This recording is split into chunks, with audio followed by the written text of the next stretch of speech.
Olá pessoal, espero que estejam bem. Estamos aqui para falar sobre o planejamento estratégico de RH. Quando a empresa faz a sua inscrição, existe um processo de pesquisa que é aplicado com os funcionários, ou seja, pesquisa de clima organizacional, em que nós identificamos diversos aspectos do ambiente de trabalho e da experiência no geral que acontece ali, no dia a dia, e também pedimos para que a empresa responda a um questionário de práticas de RH. Essa parte de gestão de pessoas é muito estratégica, é muito importante para que a empresa tenha os seus direcionamentos e que ela consiga, por meio de práticas, políticas e diversas ações, trabalhar melhor ali a forma em que ela consegue fornecer subsídios, serviços e facilidades para os colaboradores. Então, esse produto que nós chamamos de Planejamento Estratégico de RH, vou aqui encurtar por PE, Planejamento Estratégico, temos as possibilidades de entender como que a empresa desempenhou em relação à concorrência, como que ela desempenhou em relação às empresas premiadas e também a gente vai vendo o quanto que essas práticas são competitivas, são raras ou então são comuns. Vamos aqui vendo, por exemplo, as notas gerais. Logo no início é possível entendermos qual foi a pontuação da empresa para cada um dos temas, conseguimos comparar com as médias os lugares incríveis para trabalhar e também podemos ver as diferenças. Aqui com as setas nós conseguimos identificar o quanto que essa empresa ficou, por exemplo, tão abaixo ou bastante abaixo da referência de mercado. É uma ferramenta de benchmark bastante importante, porque assim a empresa consegue direcionar melhor os seus esforços, relacionando aqui alguns temas. Quando a gente clica, a gente consegue ver quais são os subtemas relacionados a cada um desses temas, dessas categorias, e a gente vai conseguir entender um pouco melhor.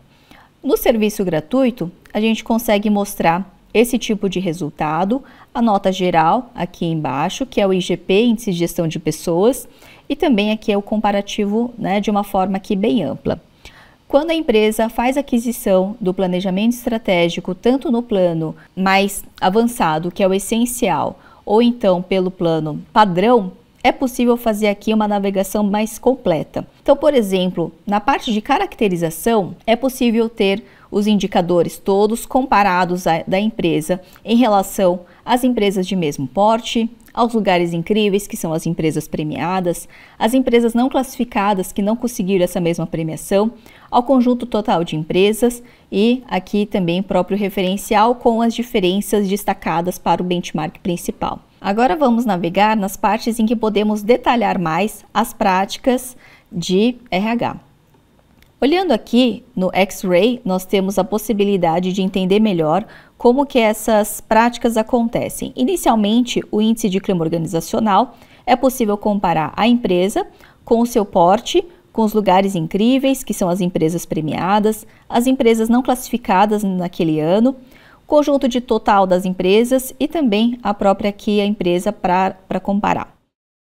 É possível também identificar como que isso acontece em relação ao índice de liderança, de gestão de pessoas, de CEO e o IMAG, que é o índice de conexão. É possível também explorar mais sobre as características das empresas, tanto a sua própria organização quanto aquelas de mercado, em relação a alguns itens. Também podemos entender sobre as características dos funcionários. Então, aqui nós podemos entender melhor a questão dos colaboradores em relação ao seu local de trabalho, em grau de instrução, endividamento, saúde, atração, retenção e fatores de carreira. E, finalmente, a própria área de RH, em que nós temos indicadores importantes para saber o que é que as outras empresas também medem sobre os funcionários, sobre analytics, sobre desafios, metodologias utilizadas, consultoria interna e business partner, entre outros assuntos. O que a gente também consegue ver é que a gente tem aqui a possibilidade de detalhar as práticas, pensando aqui nos mais de 30 temas possíveis. Então, a pesquisa está organizada em 9 temas e nesses 9 temas nós temos os subtemas. Por exemplo, aqui em SG nós temos a questão das competências, do envolvimento da gestão com a parte de RH, a questão toda de experiência do funcionário na sua jornada, questões de sustentabilidade, de cuidado ao meio ambiente, diversidade nos seus pilares, a gestão da marca empregadora, entre outras ações. Quando nós olhamos, por exemplo, aqui, ações de cunho social, é possível que a gente tenha a comparação das respostas, não só da sua empresa que fez determinadas marcações, mas também de como que as outras empresas responderam a este item. Então aqui, se a empresa adota programas formais de ação social, aqui a gente viu que só 5% dos lugares incríveis não tem essa prática, enquanto mais de 1/5 das empresas não classificadas não adotam esse tipo de programa. E depois a gente consegue ver item por item como que isso acontece. E é interessante ver que, dependendo do tipo de grupo que nós comparamos, algumas práticas são mais ou menos frequentes. Vamos supor que eu tenha interesse em entender melhor sobre uma prática que eu não tenho aqui. Neste caso, não foi marcado que a empresa convida os colaboradores a serem voluntários para participar de ações sociais. Do lado direito, temos sempre aqui as bolinhas. O PR significa práticas de referência de mercado. Então, ao clicar, a gente consegue ver exemplos reais das empresas premiadas nos últimos anos. É feita uma curadoria bem importante aqui, para identificar essas boas práticas.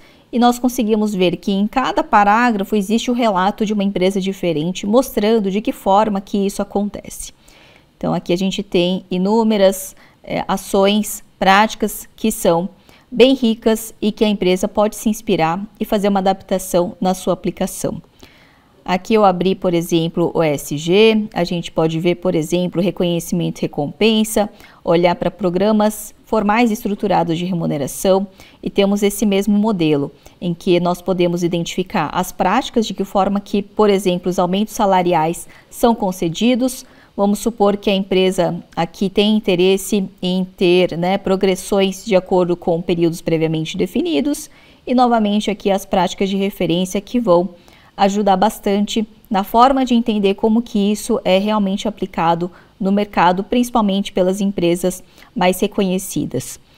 E depois a gente segue com as informações em que algumas assertivas do índice de clima organizacional estão relacionadas a essa parte. Então, a gente consegue ver o quanto que a empresa também consegue ser efetiva nessa questão. Outro ponto importante deste produto, do planejamento estratégico de RH, é o OPS, o One Page Strategy. Aqui a gente junta todas essas informações e conseguimos entender os pontos principais. Esse documento é bem interessante que seja compartilhado com a liderança da empresa, para que eles entendam quais são os caminhos, como é o diagnóstico da empresa e de que forma que cada um, como líder, pode atuar para fazer total diferença no ambiente de trabalho. Aqui nós vemos, por exemplo, os principais indicadores sobre o clima geral, a diferença, o gap que se tem para as empresas premiadas, o índice de gestão de pessoas, a diferença também, os principais indicadores de estilo de liderança, as competências que foram descritas pela própria organização, a cultura organizacional, aqui a gente vai vendo como que essas características estão disseminadas pela empresa, as diretrizes de RH que aqui são preenchidas, os fatores de permanência dos funcionários, os fatores para realização profissional, os desafios de RH, os fatores de demissão, tanto voluntárias quanto involuntárias, as assertivas mais críticas e mais favoráveis, os temas de GP menos favoráveis e mais favoráveis, que devem ser enfatizados aqui na melhoria, e depois nós fazemos uma análise bastante detalhada sobre os focos de intervenção que nós recomendamos. Então, aqui existe uma análise dos consultores da FIA para que a empresa trabalhe em curto, médio e longo prazo nessas ações que são fundamentais para a melhoria do ambiente de trabalho. E, finalmente, temos aqui a busca de práticas. Nós temos um conjunto de mais de 4.000 melhores práticas que foram separadas, selecionadas com bastante cuidado, justamente para que vocês possam ter esse acesso. E a gente vai tendo aqui essa classificação por tema ou subtema. Vamos supor que eu queira ver alguma ação de educação corporativa sobre avaliação de treinamentos, faço a busca e aqui eu tenho todos os itens que foram mencionados com esse tema e subtema, lembrando que cada parágrafo é uma prática diferente que nós podemos pensar. E aí, ao clicar, a gente vai identificando mais e mais práticas. Podemos fazer a busca também pela palavra-chave. Vamos supor que eu queira dentro de algum dos assuntos, ver sobre trainee. Então, nós podemos aqui fazer a busca e todos os termos que carregarem, todas as práticas que tiverem o termo trainee, nós conseguiríamos aqui fazer, né, uma investigação melhor sobre como que as empresas trabalham com essa temática. Então, a ideia do Planejamento Estratégico de RH, o PE, é contribuir para essa análise mais aprofundada das práticas de gestão de pessoas, para que vocês tenham esses insumos internos e consigam decidir melhor sobre quais ações podem ser mais efetivas, se espelhar pelas melhores práticas e fazer com que vocês tenham o melhor ambiente de trabalho. Os indicadores de RH são fundamentais para que a empresa seja mais estratégica, seja mais assertiva em relação às pessoas e, se vocês tiverem qualquer dúvida, entre em contato com a equipe. Muito obrigada!